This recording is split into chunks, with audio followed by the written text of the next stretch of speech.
بسم اللہ الرحمن الرحیم۔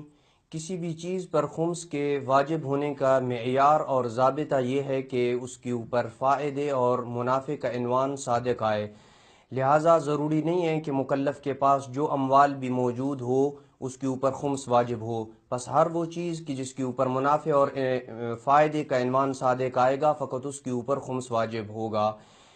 لہٰذا یہ منافع یا فائدہ اسے گفٹ کی صورت میں حاصل ہو یا بزنس کی صورت میں حاصل ہو یا کھیتی باڑی کی صورت میں حاصل ہو یا تنخواہ کی صورت میں حاصل ہو، اس کے اوپر خمس واجب ہوگا، چاہے وہ تھوڑا منافع ہو یا کم منافع ہوگا اس کے اوپر خمس واجب ہوگا۔ اس کو اگر بطور مثال واضح کیا جائے تو یوں ہوگا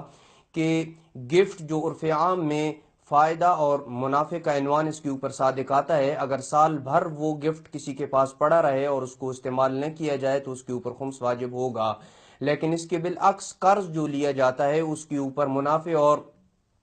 فائدے کا عنوان صادق نہیں آتا، اس وجہ سے اس کے اوپر خمس واجب نہیں ہوگا۔ ہم بطور مثال اپنے مومنین کی خدمت میں چند ایسی چیزیں ذکر کر دیتے ہیں جن کے اوپر منافع اور فائدے کا عنوان صادق نہیں آتا ہے، اس وجہ سے ان کے اوپر خمس واجب نہیں ہوگا۔ جو شخص کسی سے پیسہ قرض کے طور پر لیتا ہے اس کے اوپر خمس واجب نہیں ہوتا، چونکہ اس کے اوپر منافع اور فائدے کا عنوان صادق نہیں آتا۔ بیوی شوہر کو خلو کے عنوان سے جو پیسہ دیتی ہے اس کے اوپر بھی خمس واجب نہیں ہوتا، بیوی کو جو مہر ملتا ہے اس کے اوپر بھی خمس واجب نہیں ہوتا ہے۔ اسی طریقے سے دیت جو دی جاتی ہے، اگر کوئی شخص کسی کو قتل کر دیتا ہے تو اس قتل کی جو شرعی مقدار میں دیت ہوتی ہے اس کے اوپر بھی خمس واجب نہیں ہوتا ہے۔ ہاں، اگر دیت کی مقدار شرعی مقدار سے زائد ہو تو اس زائد مقدار کے اوپر خمس واجب ہوگا۔ اسی طریقے سے اگر کوئی شخص کسی کا ہاتھ پاؤں توڑ دیتا ہے تو اس کے بدلے میں جو دیت دی جاتی ہے اس کے اوپر بھی خمس واجب نہیں ہوگا۔